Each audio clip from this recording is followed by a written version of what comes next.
communauté, salut les winners, j'espère que vous allez bien, moi ça va, bienvenue sur Demeure Officielle, heureuse de vous savoir nombreux en train de me suivre de partout. Si vous n'êtes pas encore abonné à cette chaîne, abonnez-vous, n'oubliez surtout pas d'activer la cloche de notification et de partager massivement les liens de mes vidéos. Alors là on va parler de l'affaire Maman Monseka et son mari, cette histoire qui a fait le tour des réseaux sociaux. Beaucoup de personnes m'ont demandé pourquoi j'ai pas fait d'analyse dessus, j'attendais d'avoir beaucoup plus d'éléments pour me prononcer sur le sujet. Retenez que cet élément va se faire en bilingue français-lingala parce que ça concerne plus notre communauté. C'est de ça qu'on va parler tout au long de cet élément. Pour ceux qui ne me connaissent pas, je m'appelle Demeure Nyangimoukou-Siata, le l'hymne national, la procureure des médias, la juge suprême des médias, la chef d'état-major des médias, la maréchale des analyses. Suivez-moi sur mes réseaux sociaux. Mon Instagram Demeure Officiel, TikTok Demeure Officiel, Snap Demeure Officiel, Twitter Demeure Officiel et mon WhatsApp, c'est le numéro affiché là. Pour ce contenu, ces derniers temps, il fait très chaud à Kinshasa. Je vous conseille un très bon verre d'eau bien frais, c'est important de temps en temps. Pour ceux qui sont dans les pays où il fait très froid, n'est-ce pas, où il neige, je vous conseille une très bonne tasse de café, c'est important, n'est-ce pas? Voilà.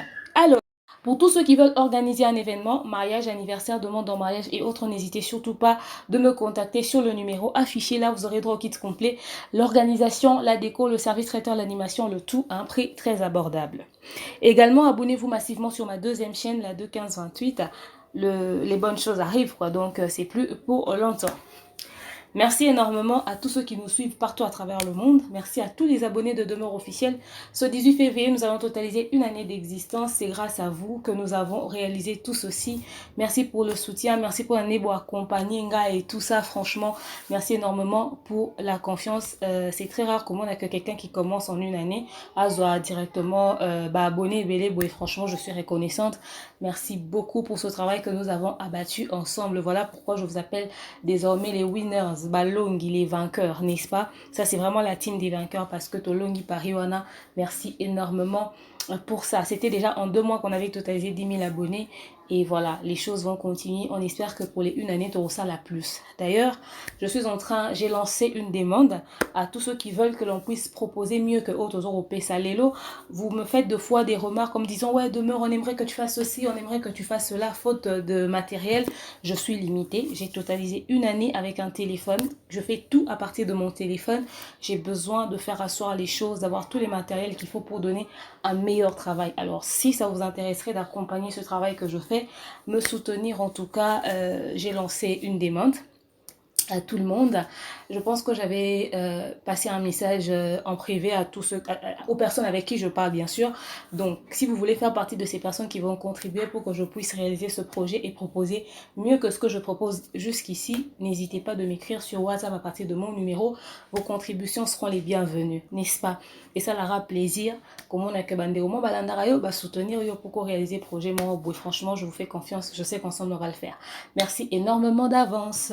Ok, voilà. Alors, parlons de l'affaire Maman Monseka. J'étais tranquillement chez moi lorsque Namoni ba live au salama autour de Maman Monseka parce que c'était pas déjà la première fois. Donc qui magamba ba maswaku tout ça Maman Monseka et tout et tout. Boyebi kanda internet et kena makamusoke ye ba live et salami bande kwa poto ba robenga surtout ba andeko na biso ba panzisa ngo ba na niveau a poto pena soki ba vandeli na live ko mona bandi ko betali solo ba bandi ko loba et to yebi pe que na ndenga o loba ko pese elengi ba ça rappelle moi ba pilipili na ba mungo na bango eza raté. J'ai suivi le dossier, mais comme j'avais pas suffisamment d'éléments dessus, j'observais jusqu'où l'affaire allait aller. Beaucoup de personnes m'ont demandé pourquoi je ne me suis pas prononcée sur le sujet. C'est parce que j'avais pas vraiment d'éléments sous la main pour que Nakokako réagir et tout ça. Il y avait que le côté il y a mobile il y a Maman Monseka.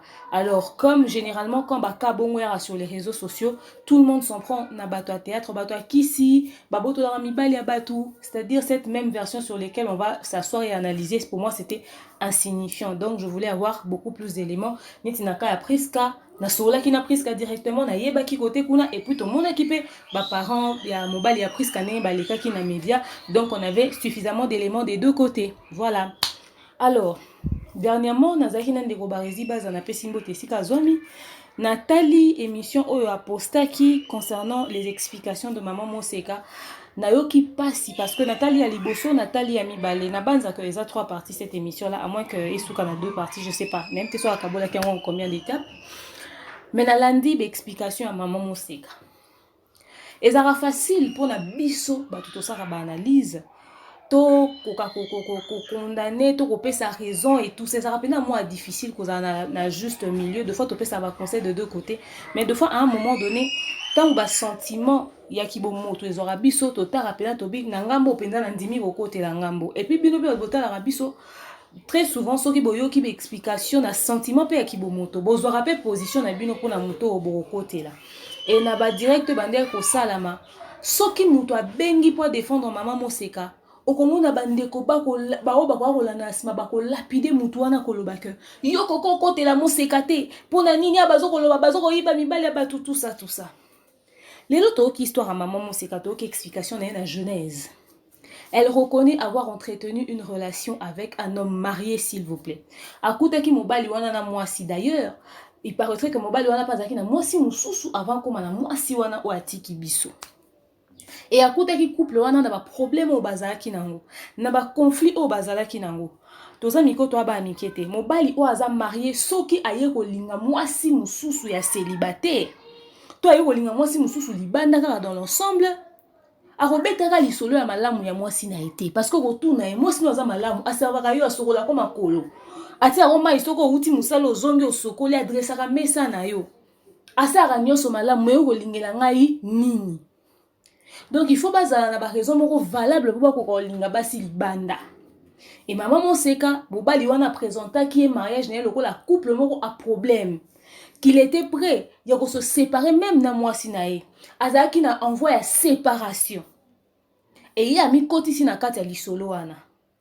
Et mwasi ya papa wana ya ndaku mwasi ya papa Nico ya zaki kozwa tango na ya kolandaka mama Moseka koke koswani saka webka kibombanda. Yango na lobaka na basi ya mabala biso toza bokolo bana biso peut-être que bino yo balite yo za mwana muke koloba mamba boye ndenge nini bandeko. C'est en fonction des problèmes qui arrivent aux autres que nous tirons des leçons. Les erreurs des autres et za wa miwa pour la pour permettre aux autres baneni to se comporter. Yango na zaka na habitude ya koloba na basi ya ndaku. Yo oza mwasi ya ndaku. Mobali no retromper on a moi si musu libanda. Régler problème là le concerné qui est ton mari qui allait draguer. Ne passe pas ton temps à suivre celle qui est à l'extérieur. Lelo maman c'est kalobi soki lelo avanda ki na libala on les parce que moi si anda pas za ki peut menacer. C'est-à-dire na kati ba menace oyo ko sala et ozala loko la piment moko boye to pe mungo ko bakisa pona ko bakisa moi saveur moi goût na kati likam na bango et boyebi que généralement na logique ndenge zara soki moi c'est libanda ko motie ba pression or comme surtout so bandika ko finge or kanga mobile no nanko or bando ya baba pel na e on laisse mobile no libanda parce que so mobile no déjà nanda ko azako respecter li sous te climat pe comme pe ndenge mo bo pas na besoin pe déjà salo banko or salo pe li sous banko a soutenir pe côté wan et mobile déjà soki moi c'est libanda comme ya ba téléphone et au moni le mobile ozonga ti to a comment répondre yo pe moi c'est ndako c'est que mobile nda fongoli porte wana c'est qui te considère pas il te respecte plus et après si penchant. Alors c'est ce qui s'est passé. La femme de la maison par comme un peu rotia pe maman moi c'est capé ba pression pe na ndengene parce que yé pas ako bundela pour na libalane. Mais façon ya bundela pour na libala ezaki la mauvaise façon parce que na ba sens wana ezako ndi ozo pousser ne muto sala esusu na nko pour pese sous kanda. Histoire wana continuaki. Na ndenge maman mo seka comme on va na ndaku ya papa Nicolo ko la deuxième femme. Baboti pe bana baboti. Mais na kati ya relation ya maman Moseka na papa Nico, ba problème ezalaki. En dehors du fait que bakokaki amo kozala moi bientôt pe koyoka na to babiloko ya sala oya tangeli biso azaka pe recevoir à papa Nico, a sala ka pe ba affaire, a kota ki pe mbongo aki na pa kabela akabola ki tout ça, il y avait encore pire que ça. Parce que babiloko no so sa ki kozala recevoir to kosala ni eza babilo bolingo so lingi mutu, vous allez travailler ensemble, vous allez travailler sur des projets, vous allez organiser des choses dans le but kaka ya kokota mbongo pour kaka bozala bien. Maman Moseka espérer et croire en sa relation, attaquer même fidélité dans la relation avec une deuxième femme. Et avant qu'on salle en sorte que règne la paix quoi entre elle et sa rivale. Azarozane peut bien abana après explication à Pessibiso. Mais seulement les problèmes il y en avait dans ce mariage, il y en avait. Cette relation date de plus de 15 ans. Depuis 2004 si je ne m'abuse. Relation eza à Kaleou Meli. Maman Moseka a sali plus de 15 ans na vie avec deuxième femme pe babala yote. Na vie ya kimakangu mama Moseka vandi na kati. Ya kofinga azwi, ya kobeta azwi, ya ko déshonorer azwi, bana ya mobali ba publier na réseaux sociaux azwi yango, ya ba forme nyonso ya bandenge nyonso azwi jusqu'au point où moi si ya papa Niko akufi balobi mama Moseka nda bomaki. Et bana ya papa Niko pe ba koloba ke eza bongo, guerre ekomiti na niveau wana. Je pense que vous avez suivi les explications de maman Moseka et vous avez suivi Salami na ngambu ya papa Niko. Elle a même dit que c'était faux l'histoire de Martini Monsanto. Inventé, on a créé de toutes pièces parce que Mobali Azala qui jaloux. Une jalousie maladive obsessionnelle. À vouloir être le centre de l'attention. Au point où ce qu'a sali ma ba beti maman Moseka bengani ma aza pris ko lele ya ko fuka ya ko mi bua kanase poka ka maman Moseka limbise azongise na ndako. Ce genre de pervers narcissique quoi et des hommes comme ça existe. Est-ce que je donne raison à maman Moseka? Est-ce que je donne tort ou encore raison à son ex-mari? Je dis que tous les deux ont une grande part de responsabilité dans cette connerie. Tout simplement parce que baza mikolo, baza ba mikiete, baza ki makamwana en âme et conscience. C'est qui le plus mauvais dans cette histoire? Nous allons le découvrir ensemble. Nga elo na okamwa eza lelo bana ya papa Niko bazala na audace. Ya koloba mabe ya maman Moseka ko monter babiloko nyonso baza ko monter ko salir ye pe ba misusu pe baza bana basi. Na kolobelo moko na bandeko o babota maka papa za na mwasi mususu mama za na mwasi mususu et plutôt papa za na mwasi mususu mama na bino pas ko exister je voulais dire omona baka bongo soki ezo koyinda bozo raka ya papa te botika la bana surtout soki mama wana mususu pa boteli papa na bino bana parce que mudo akoti si bino na kati ya histoire wana eza papa na bino. Papa Niko azomonana clairement comme l'eau de roche que yenda za mobali mabe. Pour maman Moseka ke kange na kisi, maman Moseka yeba qui était. Supposons que maman Moseka kange papa Niko na kisi, ayeba qui était. Donc pour pas kange na kisi, c'est ka mi kotisa ki na kati eloko wana, c'est-à-dire alingi maman Moseka ba komi na kati l'histoire onde ba yo kange na kisi. Et kisi o e profiter mutu ne lo côté na mona te. Ba kange mutu na kisi to ke na hypothèse wana. Libala ngo ewumeli banda 2004 ti et ce qui moi c'est bimi olanda ka okenda ko bondela ka ye e mbanda ngo yakuta na ndako kisine et réussir ko bimisa été et profiter normalement ko tukisa ngo fake ça la bien maman Moseka nde ba ke balé ti ata ba légaliser couple né na commune mais tika la osala maté ngana lobaka yango na batu je suis contre cette réflexion de dire que ba c'est libanda bakangaka batu na kisi c'est faux. Mibali basala makamna ndenga ba sentiment na bango. Papa Niko a tout fait en âme et conscience. Ma bé, to buzoba, to imprudence. Eza maman Moseka. Mutu soka si akoti na bolingwa komaka zoba. Bolingwa la na éducation te, bolingwa za na principe te, bolingwa ba pesi la rango menu te, ndenge nyota mwana ngo. To condamner maman Moseka yo bimena homme marié ndenge nini. Esika mutema no ko oyeba te. Mais na banza que tant se retrouver dans ma boue et servir de leçon. Tu as fait passer plus de 15 ans de ta vie dans une connerie avec un homme impoli. Avec un homme qui te bat, qui te manque de respect. Azal impoli na yo, abeta wa manquer respect au moins même quand on a commune les loso vous divorcer au gagner tes locaux. Mais à vie à qui m'a quand on a rezoité. Tout simplement parce que on peut profiter na et l'autre côté au contraire on koufa. Zala ta femme battue babala qui légalement. Mais femme battue lisusu ya likangu. L'état au kata likangu no bo ndenge nini. Malheureusement biso nyonso ndenge tozabwe na mokili. To kutana na ba problème o peut to kutana na ba moment de faiblesse na biso. E bolingo tango me mapso to yeba tete o sa to gérer ngo ndenge nini. Eza basi msu bazaki ba deuxième femme ba traiter ki bango bien. Ba se retrouver peke lelo a décidé ko tika via ki deuxième femme atika ata na lupango. Mais à kaneti ya maman Moseka eza mawa. Siko bolingo comme sarabiso bazoba to ebite to kwa na maboko nani. Résultat ya ngoyo. Maman Moseka kwa ki na kata maboko ya mutu ya mabe. Yo lingi mwasi deuxième femme andimi ope malgré mariage na yo. Ozo bete epe lisusu pe obala epete. Et maman Moseka a vivre ba pire ya relation ya kimakangu. et qui a duré plus de 15 ans. Certainement qu'au bout de 3 ans, quand elle a commencé à constater ses failles, elle s'est dit, ba faille penza ya boy, makambu penza ya boy, biloko penza ya boy. En tout cas, natika. Matali alobi, Alexis déjà 3 ans, peut-être qu'à rebongisa. Au bout de 5 ans, peut-être qu'elle s'est dit, Nasi na sali 5 ans, AGC KI, et on a bandé via 0, na lukambali mususu, na continuer kaka ko changer. Or, tant à qui 5 ans, à koka ko bimane lokoyo, alingaza peut-être bien la relation mususu. M'a accordé relation première chance, deuxième, troisième, quatrième, tina 10e chance, ça lui pète à la gueule.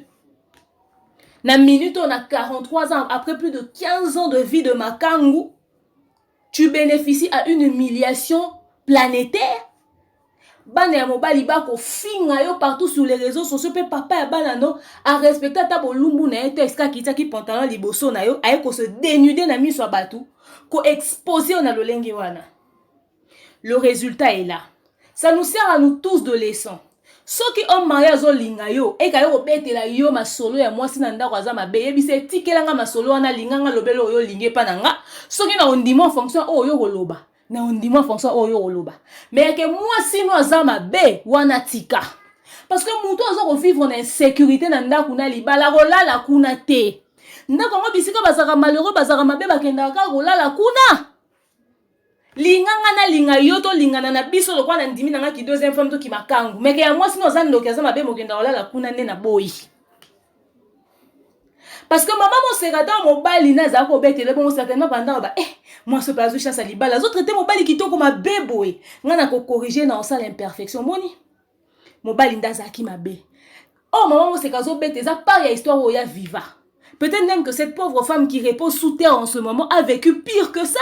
Il y a un zaki na choix ta moyen qui moyen de défense ne zaki ka alanda maman mo seka partout. Maman mo seka lelo to suki wapi. Muninga na libala. Yo zaki parmi peut-être les mots ozo ko matie mafuta. Ayo ki mobile zana zo lukalanda. Yo pozo ka onganza me okangami ka kesika wana. Omoni ke lelo mobile wana nda zaki mabe. Ma belle pendant le monde avec banda zeno na 2004 soki année nini plus de 15 ans premier tako ko kabwana moi sini akabwana était la mort leur a séparé donc mieux t'était peut-être que moi si ana kufa ka bonne bozaka kana katelo ko wana au moins que mobali wana nazaki mabe o mari nyonso ya ko bimisa salité à moi sini libanda maman aboteli obana ko za mabe ko beta lisona mabe na makangute ezala secret na binomi balé.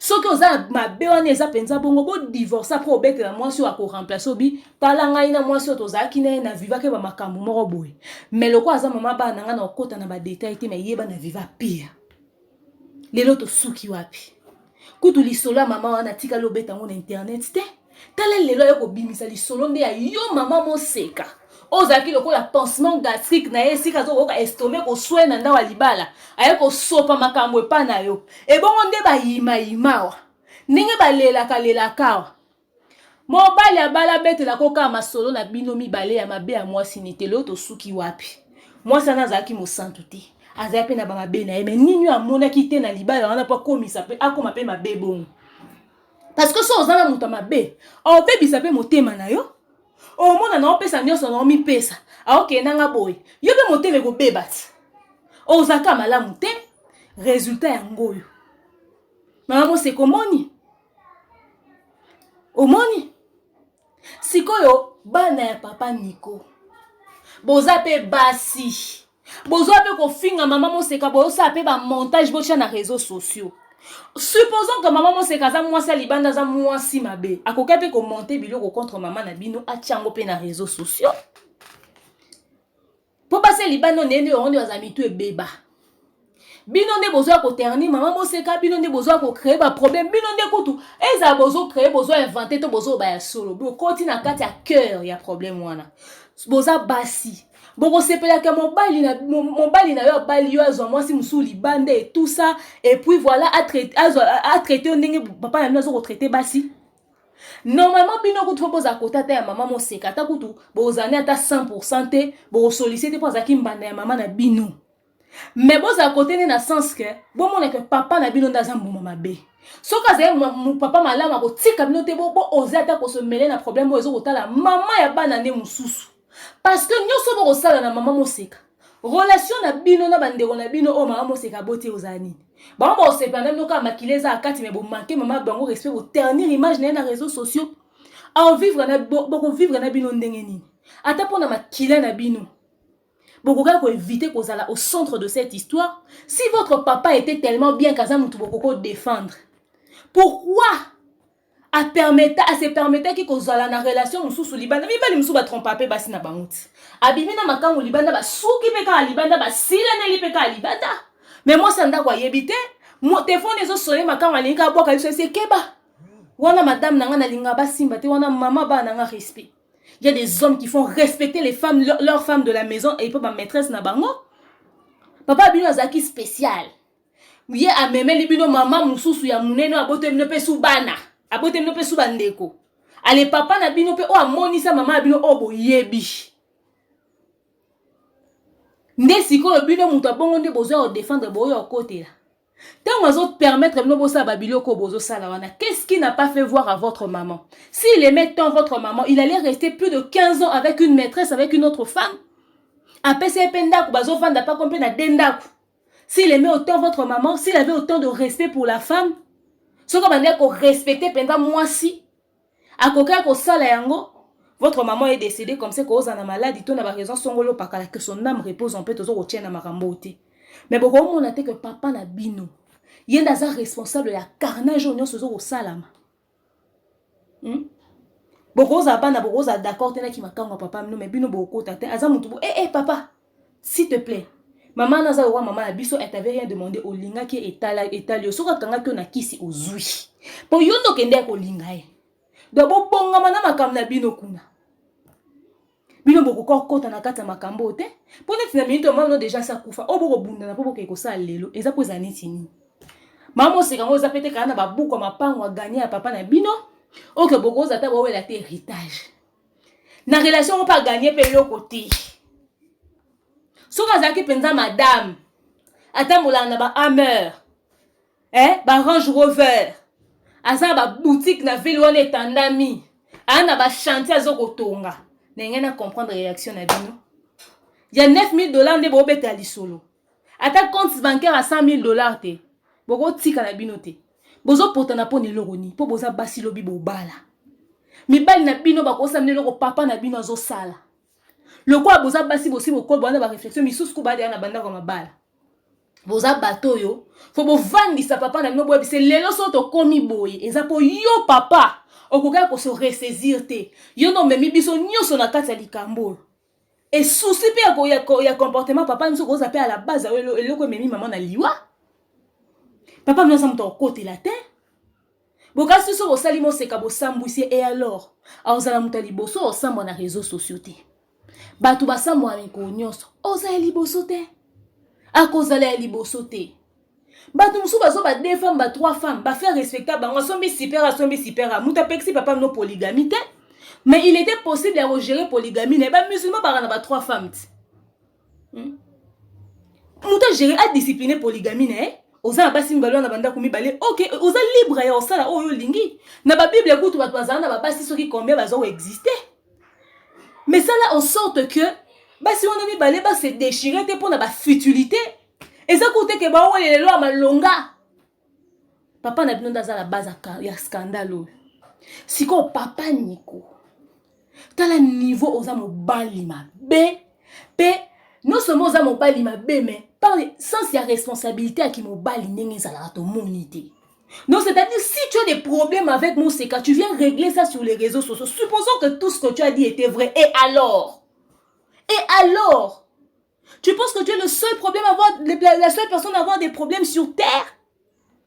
Bah, tout le monde va au tribunal, qu'on a besoin de juger, on a un problème pire que ça.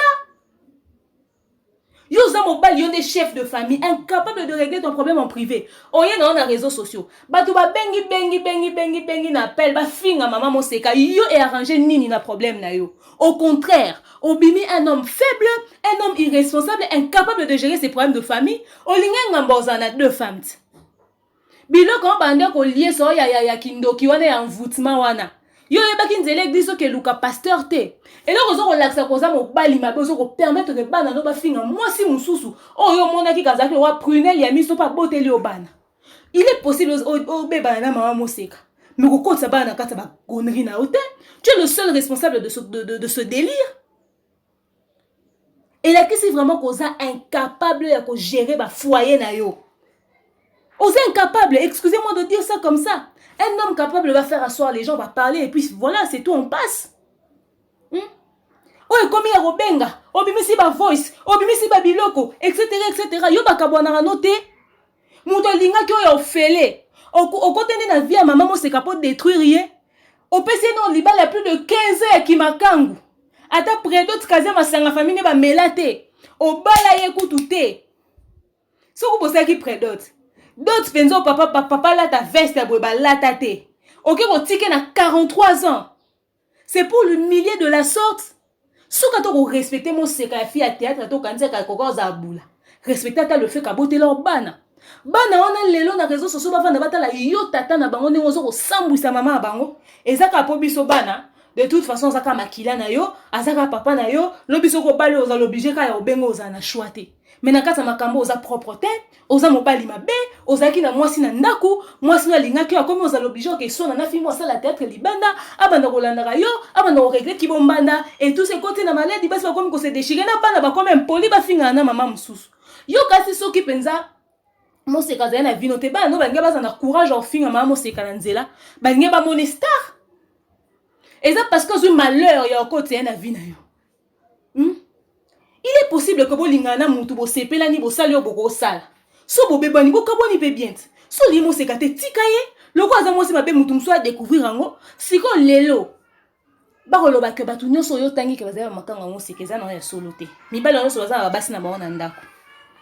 Mon sang tu peux écouter zo okamwa neke yo nani papa na zaki makanga mama moseka. Mwana ya moseka oyo kumisa avanda ande pa ndekuno na Canada. Avanda na ndako ndekuno na Canada.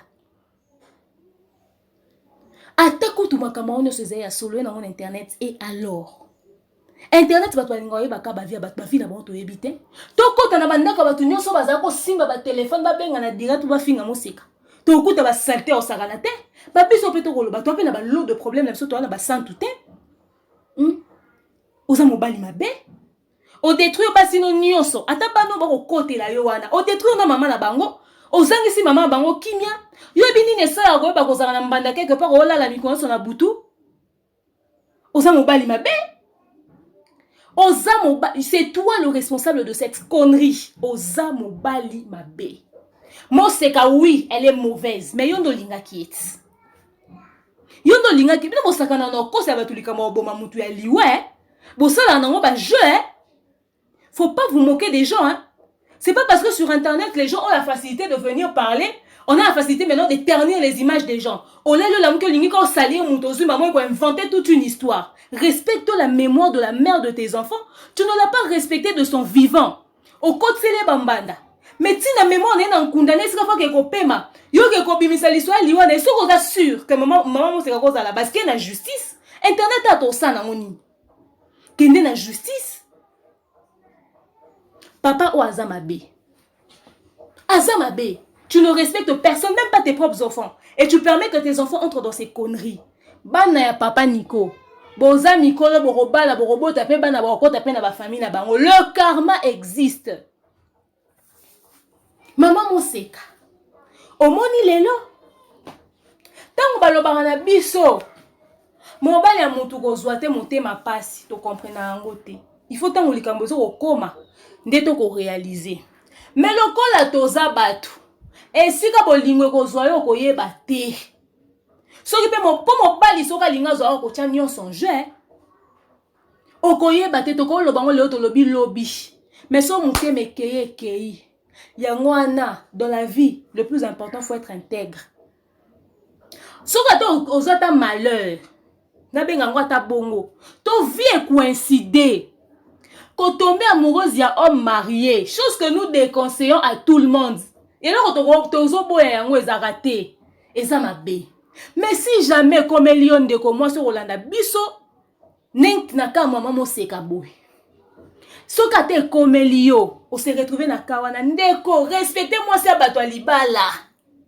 Po yebite oyo, a viva ki pena mobali wana. mobali wana zaka mosantu te. Oui, eza na basi mabe penzo ba nyokola na mibali na bango boye ndako mabala. Mais pe na basi ba ko subir mauvaise foi ya mobali. Mibali musu basi babala na ba date d'expiration na bango. A côté na libali abi ke 5 ans après une fois na location musu libanda. Eza mibali bakabona bo 7 ba 5 fois. Soko zui malheur na benga ngo bongo. To soki o tomber amoureuse ya homme marié koti na lisolo wana. Mama, esika mwasi na ndako akobenga kotia munoko te.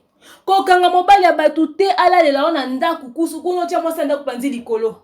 Ko finga muninga te. Po balobaka le karma existe. Yango mama moseka ko vivre. Tant bana batu tout se paye ici bato ndimaka te. Mama moseka na bebande certainement yoka ke lengi. Asepelaki nango, azwaki yango, lelo résultat to suki wapi. A réaliser au genre ni a mobali azalaki. Et bah on m'a ebele bana bakabongo. Rares sont les hommes mariés au cœur. Abimi na ndako parce que moi sina zaki mabe, azu moi c'est libanda. Mais malgré ma be moi sina ndako, azo respecter kaka tie na kwane, a gérer suma te. Basé belete.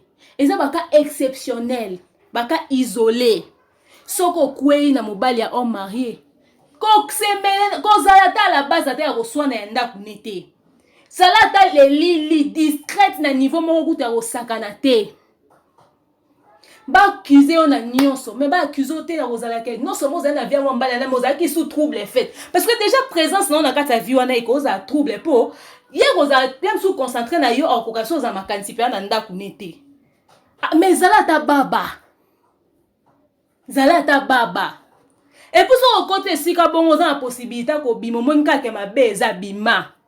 Biloko wana soki na suko bénéficier na libala na ngote o suki na ki makangu na ebite ezaka pasi. Soki possibilité ko bima nango yaya bima. So zu mobile no mo bomoni a rassurer stabilité otalobi yaza dia na mwasi na ye poso ka ndo linga mwasi neta linga ka boya. Ndako mo tozo pela yo lala kana kati. Soit disant muse pelaki mwasi linga ka bomena kati ndaku abwaki yango na fenêtre muse zo pela moto. Alobi en tout cas longo na ndako na komona na ndako mama seka masuka suka zonga ki sukola na ndako ba banga ba boma na mousse. Spiti mo sino azona ida ko boma yo. C'est ko sali mabe mingi. Mais moi c'est moi mabe za ko fani ka puka zaka mama bana okufa ka poza mama bana poso ka rata ki na obomo na mousse oti ataki sa ba mpuku na biloko. Soko zana homme marié ndeko to pesa ka conseil. Biso pe to ba santu te to na ba saleté na so ba vie na biso. Maintenant, ils ont comme la banine, ils ont servi biso de leçon. Au tête maintenant bi makambo za randi ba genre ba conséquences ngo za randi boy. Au bangi. Ndeko. So za nkata histoire a bongo. So ko zuma mobile mo rassurer moni o se retirer. Linga to se retirer. Po conséquences ngo ya mabeso ke yé. So par exemple mobile ana kufi. Et quoi, on a le pas monté l'eau nini. Tout ce qui est ma beau pas magnon se va ça moi c'est un dac. Surtout ce qui est côté. Pour bénéficier de l'autre côté. À moins qu'on dit ma charge en relation dans mon bal à bateau. Au choisir aux à la discrète. Pour nimi que bonge beba eza yo. Parce qu'on lingi. Pour se monter ma ba edu kaka bolingote. Eza kana menu te. Et kana cahier des charges te. Tu comprendre yo pour eza bolingo. Bolingo ba. Tout ça logiciel la compréhension et amour te. Tout ça dans le logiciel wana te. Tu comprendre yo. Tu repères ça comme conseil. Mais cette possibilité au bimeza bima avant que ça soit trop tard. Lelo maman mo seka peut-être Alexis si va chance ya vie na e. À se présenter à la TV comme une femme mariée. Alors bah je suis mariée. Nzoka réalité mariage yango yango. Ko samba au samba internet depuis longtemps. Eza bana mobali na e. Ata kutu.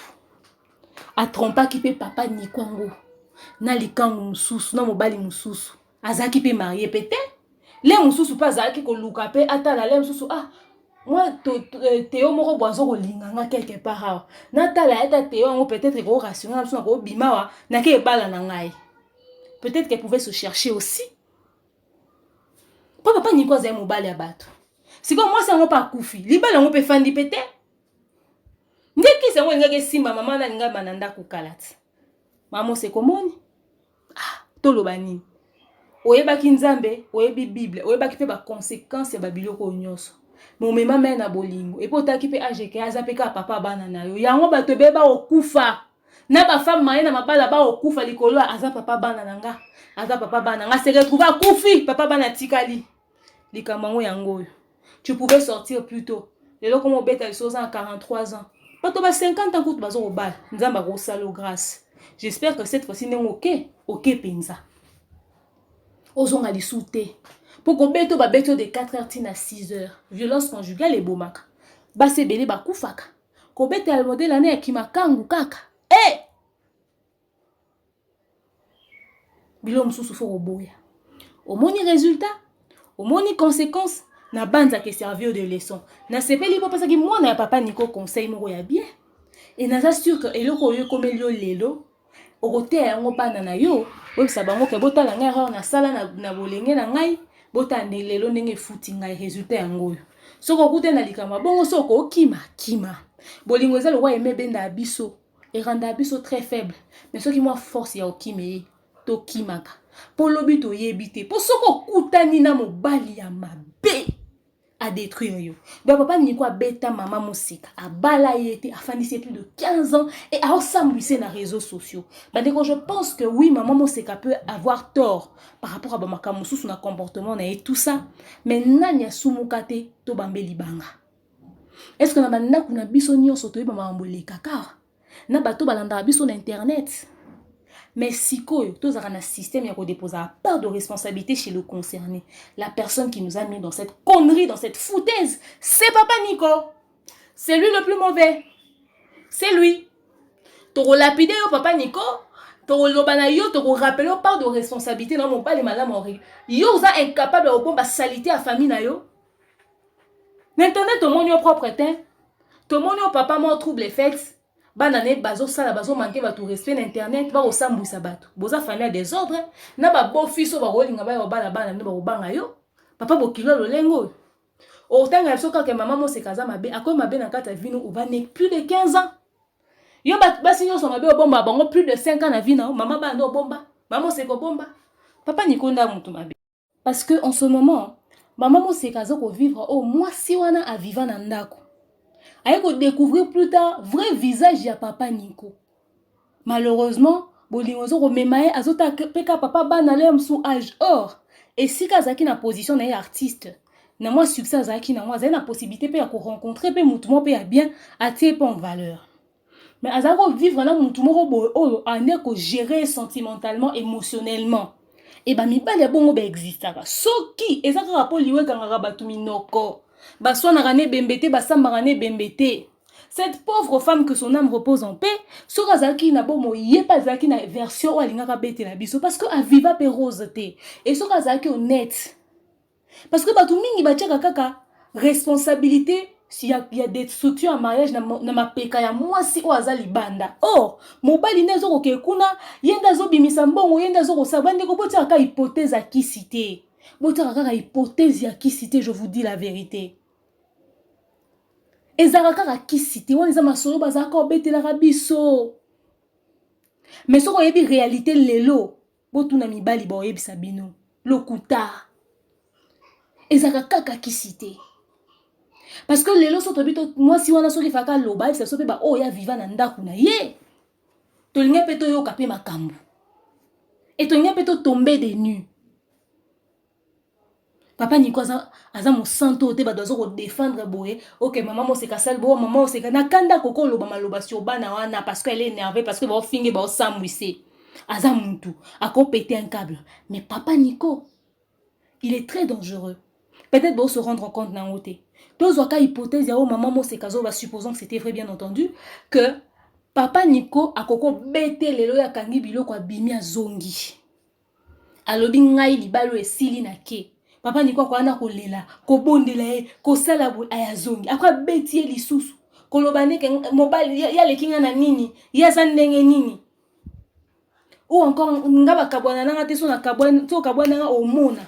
C'est le genre de langage d'homme qui ont un problème d'assurance en eux-mêmes, de complexe et le genre de relation où l'homme te contrôle émotionnellement au point que à betio Mettons ok à sous ko bonde là à faire créer le sentiment de culpabilité.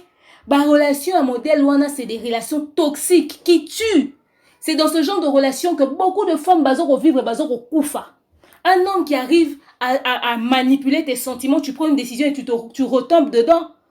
C'est le genre d'homme au fait très dangereux. C'est une relation très toxique qui peut te tuer. Je dis ça aux femmes. Nous tous, on s'est retrouvés avec un homme comme ça, toxique à côté de nous, on n'a pas réalisé ça. Beaucoup de femmes se retrouvent en ami, toxique à modèle, on va réaliser en côté.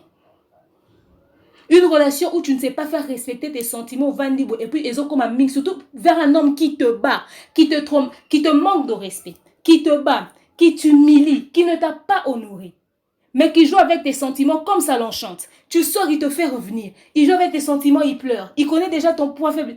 C'est un homme très dangereux. Il faut faire très attention. C'est le genre de relation toxique. Et quand tu vois que ton homme, tu l'aimes, il a ce genre de comportement. Si vous avez... Bon, puis on a qui cherche ça, tu as un spécialiste. Mais la CNPP bazala. CNPP za hôpital kaka bato maboma te. Okokuta na psychologue moi bako sola na yo. Biso na Congo ba psychologue e koma ba sala na Nzambe. Bokuta na mukolo mo ba solo la. So tali mobala bongo comprendre.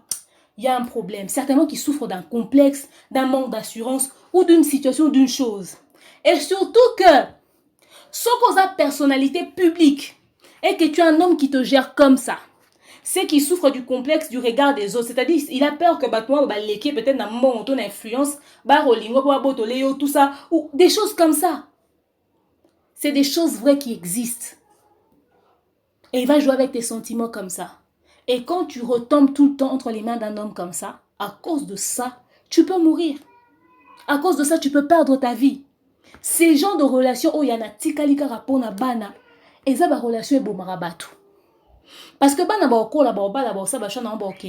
toi, tu vas perdre plus de 30 ans de ta vie parce que tu es resté pour des enfants qui vont grandir. Tu sens que tu es dans une relation toxique, abusive, avec un homme qui a des comportements d'un pervers narcissique carrément. Mais tu quittes. Tu sens que ton homme est un pervers narcissique, il te fait culpabiliser pour rien, il te rend dingue au fait, te rend barge, tu ne sais même plus si tu réfléchis, si tu as une seule logique dans ta tête, tu te sens troublé. Yaya, sors de ça. Sors quand tu as la possibilité de sortir, tire-toi de là. C'est important. Oh, tant on a bima comme on a bon on a soka bettinga tant akei, tant au moins on a des ongisi mutu, au moins on a yozonga. C'est quoi ça? Il doit déjà pas te taper. Un homme qui a beaucoup d'assurance en lui ne te tape pas. Et ça ne doit pas devenir fréquent. Le jour, il va te taper d'un côté à ma baie. Maman Mousseka, tu es en train de vivre, c'est que cette autre femme l'a certainement vécu. Et les gens qui font penser aux gens que le mariage ou encore moi, ça forcément on a besoin de mon bal, il peut se sentir honoré par mon madame. Ton bal, il a un centre et univers à moi aussi. Tu peux vivre plus heureuse seule que mariée. Il y a beaucoup de mariés qui vivent malheureux parce qu'ils ont fait ce choix de vivre malheureux. On a des analibales dans sa indemnité. Tu es appelé à vivre ton bonheur, à être heureux. Si ton mariage te bouffe, Yaya, sort de ça. Le mariage n'est pas la priorité, n'est pas le centre, n'est pas quelque chose de définitif, c'est primordial. Il faut qu'on aille la thé. So, Monique aussi mbaté, bima. Parce que peut-être qu'à l'extérieur, tu as rencontré les bonnes personnes. Parce que quand on a la liba, la peau n'a pas essayé là-bas, mono marié. Mais à cause de la souffrance, on va vivre rangé au koufi. Siko, qui va perdre? Cet autre homme va rester, il va faire sa vie. Et il y a aussi des femmes qui font vivre ces genres de choses aux hommes. Mon bal, ne peut pas souffrir. Moi, c'est ça qui est boyé. Et ça parce que peut-être mais ça existe. Sors de cette relation toxique, tout simplement. Parce que ça peut te tuer. Le résultat est là. Maman, c'est qu'à vie, certainement, c'est que cette autre femme la vivait. Mais comme elle était à l'extérieur, mon bal, il sera là, lingo libanda, alors la saga qu'il y a la perfection pour naïe, pour qu'on ait si la zaza na moto zo zika. Si on a découvrir que peut-être que moi, si on a coupé tout, elle a été large. Peut-être que même moi, si on a vécu pire que moi, c'est que vous avez mon bal, il sera zo ko lingwa za marié, alors raconto ba konri linga ye po lingi yo. Ko linga te po moi si na zo nyoko la e, so ba ndonyo ko la linga vanda kunata. Ndako ko ya tata no na mama no ba nyoko lo kima. Kalibala o yo mo futa ndako. Ndo ozonga ka kuna. O bana o ba kokola na ba mpesa yo, okokufa pe lo batika ba okola. Pourquoi on dit que certains choix et certaines décisions que nous prenons aujourd'hui peuvent avoir des graves répercussions dans l'avenir. Neti boy, mamo seka oka ke lenge oka ki sukali ya histoire o ya ina papa Nico, akipa ki kute kazaki homme marié andima ki engagement wana. Metala lelo loko asukali komelio et comme salomi nunga epesi o carré dentaire, ozo kokola la te comme osangi so pongi. Est-ce que ya koka kondima que papa Nico kokoza la muto ngaka ternir image ne boy na réseaux sociaux? Ou encore bana wana ya kokobota bakoka ko manquer respect sur la voie publique. Les musu papa Nico za ko telemela wana ko zelaka et tout ça tire aussi sa répétition na ko lenge loi lik. Tala lelo esika to suki. Bozomona ba chona ba décision musu ko za na ba conséquences moko très néfaste na vie. Malheureusement à cause en a raison bango ba na tort. Mais lo okange singa na kingo ezaka ke ba oloba na e azaki homme marié pe oyebaki yango. Bolingo se sabso buzobe bolingo komisa biso bizengi yango to senga nzambe asunga biso na ba shot o sala aujourd'hui ata to kweisami nzamba saka nokia telemisaka biso poneti kaya mama moseka boy eza matea pona bato ebele na ndenga osakana te toko lapide lelo to pointer du doigt mais to ta pe biso mo pe na ba vie na biso eloko e servi biso de leçon ndeko botika kolukela mibali ba libi olobake bakaraki na kisi basimbelaki kisi moi sana simbelaki kisi certainement que ezaki kisi c'est du n'importe quoi eza kisi te mobali azane mobulu to akuta yakini na mwasa sepe na mwasa linge oki ba sentiment na lena mbeto babenge matoyi babenge makolo babenge misaka ya maboko ba finir bouton ke lenga koti bona poche misi mbongo ekomi kisi eza kisi te à chaque fois que bazo pesa bango alibi wana yango zo sala ke ba vanda wana bazo élément ko pesa bango makasi ya kobunda baza na élément de défense ils ont empêché moi battre ma face à ba acte bazo reposer ils sont responsables des actes au bazo reposer il faut pas peser ba conséquences nango. Ou là on lukela ba ba libi kisi nini. Vous pensez que tout ce qui se passe ici est kisi? Faut et archi faut botou na mibali ba oyebi sabino.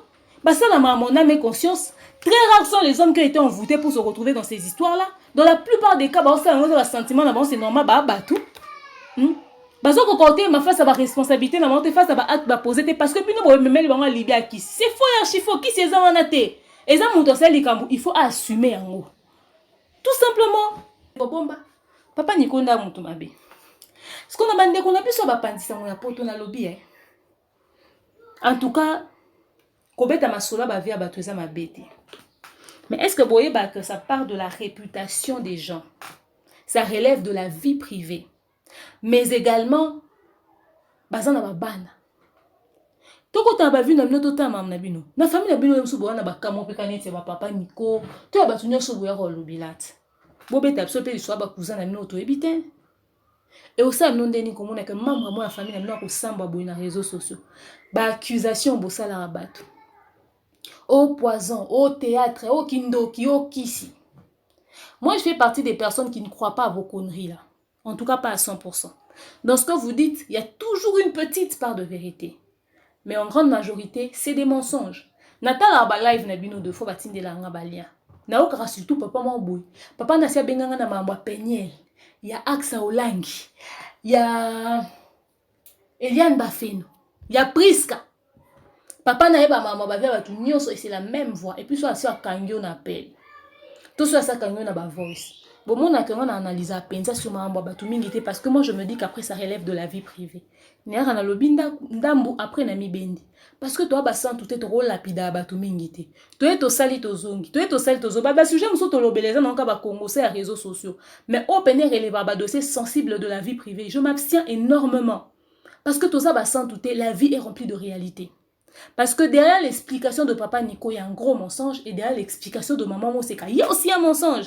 Chacun tirera le drap de son côté pour sauver sa peau. Mais bino bande ko ba pandi sango ya diaspora. Bo sara musana bino bien soki bolingi. Mais eloko ni esara no ya oternir ba image ya bato. Parce que normalement le sens de vos émissions faut qu'il y ait un sens ya reprodiguer conseil pour que mutu musu soit se retrouver dans situation wana akoka qu'on se relever tant qu'on soit pas choix et bien qu'on soit pas décision et bien. Bozaka so bo vandeli ba kombo bande ko na bino, bo se téléphone ouvert ezaka po ba ba ko finga, baza bandoki baza ba ba kisinga na yebisi yo na sali boy. La conclusion de vos émissions c'est quoi? Vous apportez quoi d'éducatif à la communauté et à la société? Racontez les vies des gens, on sait, on a compris. Personne n'est saint, personne n'est parfait. Vous ne voyez pas qu'aujourd'hui les gens vont loba. Après le temps la vie continue. Na sima ya bémission na bino faut tiraka ba leçon. To tiraka ba leçon. To tiraka ba leçon. Te boye baraka. O boya olobela wana barabande ona bino basi barabande ona bino mibali. Et comme on dit beaucoup na guerre mona bato théâtre. So bozuli kamuna bango bo loba on etika ka réputation moto eza terni batala ke souté. O biso so tona ba défaut na biso tona bera na biso lolenge mona bino na biso bo lokwa bazuzi te akokata makambo bato. Bolobi bo pesi conseil pour que bande ona bino ba changer. Normalement l'objectif de vos émissions est ça pour que bato ba changer lobby. Oh baza ba lesbienne, oh baza bato ba kisi, oh baza bato ba boneti comme lesbianisme tona ki pédé. Bino mwana poto, bo benga orientation sexuelle te. Bible pekisi yango na ba ndenga ba valeur à communauté na biso pekisi. Mais kuna na poto boko dénoncer en te. So ça penza biloko boko telemena, bo c'est leur émission pour dénoncer. Pour ani ko lukai comme on dit bras de fer entre bino na bato théâtre bandero na bino. L'objectif de vos émissions est zara po lo ba mabe ya bato po doit yina bango, to zara ke bato wana ba changer, ba longo na nzela wana. Est-ce que vous connaissez que mon tayoka conseil na ofinga? Vous connaissez que mon tayo changer na rolobane mabe? Parce que moi na mona ondie so ofingi muto rendre les sous te tu kwa ka koba esu na katelo kwana. Pendant mon ondie na nebo kenda na wana jo batata ka baloba OK, désormais so mobile muta poto li abengo alingi olinge na ko. O bo sala ngo pona bokoma na bras de fer te. Faut bo sa be mission bo prodiguer ba conseil bo bandi pena bo beti liswali kam na suka to tirer leçon. Bino boaka communiquer biso nde bandeko ba ndumba ba ba kisi biloko bwana na ba preuve concrète ba voice so batindela rabino na batindela biso nyonso menga bato belé babi que moi les choses qui relèvent de la vie privée na nga omema ba scandale na réseaux sociaux te po bato bazo ko no makambo ba na ba téléphone na bango si ils ont à dire non qu'à se filmer à mettre sur les réseaux sociaux pourquoi vous mettre au milieu de tout ça boza bato ba panzara te boza ba sangisaka eza bandeko na bino parce que li paté ko la ya bino to bandeko na bino lobby réseaux sociaux communautaires so za salité makasi to za bato bazo ko bomate to za bato bazo ko bongisa bandeko ya diaspora to za penza bandeko ba ko bongisa il faut à chaque fin de l'émission to tirer ba leçon parce que ko benga bato ba finga ba loba mutu so azo finga za kanda ndeko mo ba linga ka mobile ne to mwasi na eta dans ce cas là va t'en prendre à cette personne là ne généralise pas les cas. Il faut que les missions aient apporté la solution et non aient apporté la division. Est-ce que bato wana oyo lobeli? Ba otika makambo bazo osala. To ba continuer. La vérité est là. Chacun a dit oazaki na oyo loba. Papa Nico, maman Moseka. Mais na nyonso yo biso bato totala rabango. Bato théâtre bien entendu papa Nico to ebiete il monde ko s'exposer na kati ba connerie oyo bato ka ba maman Moseka to comprendre que baza ba humain bana ba moment de faiblesse et moment ya faiblesse à maman Moseka qui duré plus de 15 ans en ce moment certainement que azana honte ya vini parce que ils ont des bon mutakaliser na miso bana ne ya famille bana ba famille bana ba noko bana ba tata mwasi et puis voilà. Papa Nico, rien que pour le fait que maman Moseka ne s'est jamais présentée comme une femme célibataire dans les médias, elle a respecté votre union. Je pense que tu lui devais du respect. Moi, si Okiti si Bilamba, pour na honneur na yo, yo koko explosé na publicité. C'est comme si tu t'étais dénudé toi-même. Mais le coup, le salicho ya ko se dénudé, biso to moni bolumbu na bino, mais j'espère qu'après tout ça, bon luka solution o servir bino à l'avenir parce que en dehors des réseaux sociaux, la vie continue. Et après ce scandale, vous avez des enfants. Bozaka na ba koko, bozaka na ba progéniture. Maman Seka 43 ans, qui sait peut-être qu'on vivre 80 ans. Yo peut éviter so vivre âge nini. Bo réparer salité oyo parce que l'obito yebité. Et bane ya papa Nico bo fini maman Moseka. Sauf qu'à un moment donné conscience et zongi bino, vous réalisez que votre papa vous a mis dans la bêtise. Bon mekako tia balenase. Maman Moseka za maman na bino, bo bongisa si il le faut. Sope bo se bo koza maka so senga pardon te. Bo éviter réseaux sociaux parce que moni réseaux sociaux za couteau à double tranchant. Mbele bo katel maman Moseka. Bo katel rabino na ngope si jamais mutu a découvrir une connerie sur vous. Internet est ko betelo maboko, internet est ko sambu sope. Et on a lo ba ngape na musantu te, lo kwa pe bandero musupo lobi pe ko la lelanga ko la mutu ko la mutu bo. Dans la vie, le plus important, tous à l'intègre. Maman, c'est quand on lapide, peut-être une femme mariée, mais comme à l'ibosua, yesu boue, to telemi. Yesu lobby, maman, c'est quoi maintenant homme marié, azaki peut-être intègre dans comportement, na yom to lapida qui est yom doza mabe qui est fait parce que dans ta vie, non, salité, moi, on les maman, c'est qu'ils allient. Aux hommes, Et namoni ndeko moko akomeli ngabi demain maman c'est azolo baka yebi nzambe. Même muto yebi nzambe ska koza na ba histoire à bongo. C'est pas du tout. C'est pas explicable. Mais toza ba humain. La chair, elle est faible. On ne peut pas juger les choix du cœur.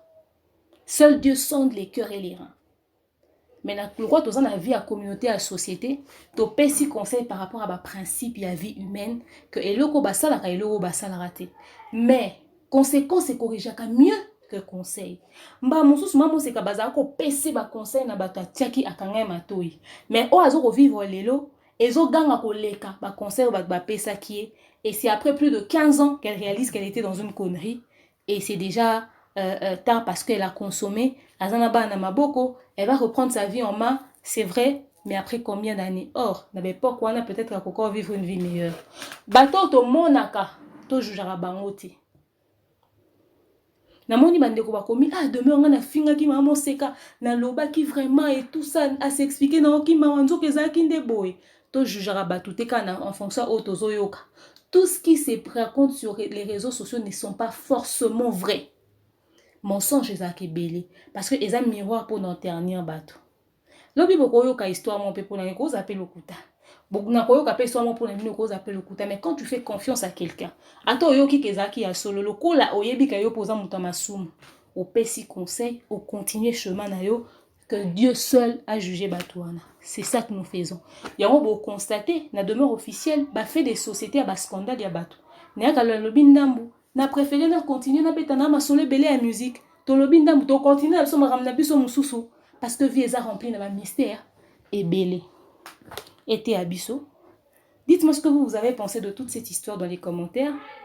Selon vous, qui est responsable de tout ceci, est-ce que vous avez vraiment cru en la version de Maman Seka? Parce que moi, perso, je dis que j'y crois à moitié na bango nyonso. Parce que chacun voudra tirer le drap de son côté. Comme Bazaba adulte, ils ont tous une part de responsabilité dans cette connerie. Maman Seka vit les conséquences d'un choix qu'elle a pris sur elle. Donc voilà, elle, au moins elle admet. Papa Nico, c'est lui-même l'auteur, compositeur, le réalisateur et metteur en scène de cette connerie. Les enfants sont juste en train de faire un truc pour l'accepter. Mais bon, ils battent que ça va bouger des années papa na bang. Donc voilà, ça c'est ce que moi je pense. Mais après que ça serve de leçon à tout le monde. Dites-moi ce que vous en pensez dans l'espace commentaire, je vous aime trop. Bisous, bisous à vous là-bas les winners. Et bien des bonnes choses. Bon début de semaine. Bye bye.